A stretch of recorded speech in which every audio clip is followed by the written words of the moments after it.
Here we got a new Lennox Merit, which replaced the Train X111 I got starting up 2 years back.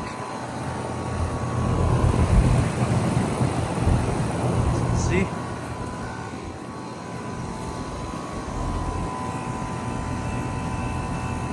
-6 is cold. Oh. And this is a 3-ton from 2025. So this is my first 2025 unit right here. And right now, as of the recording, is July 19th.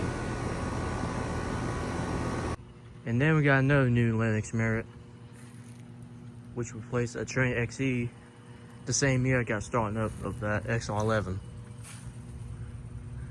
This one has a sweat fan blades in it. All these units are off right now. I have no idea if this has been running or not. No, it hasn't. But this is a 2024 though. This is also a 3-ton, just like the other new one.